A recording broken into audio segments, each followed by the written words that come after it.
నమస్కారం. ఘంటారావానికి స్వాగతం. ముందుగా ప్రధానాంశాలు. హెచ్సియు వివాద పరిష్కారానికి సర్కారు చర్యలు. విద్యార్థులపై కేసుల ఎత్తివేత సహా పోలీసుల ఉపసంహరణకు నిర్ణయం.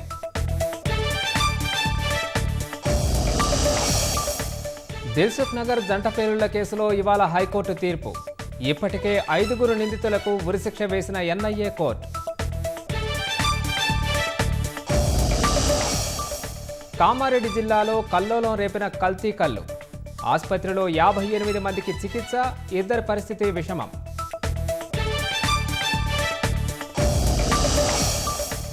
అహ్మదాబాద్ వేదికగా నేటి నుంచి ఏఐసిసి సమావేశాలు. దేశంలో సమస్యలు, రాజకీయ సవాళ్లపై సమాలోచన.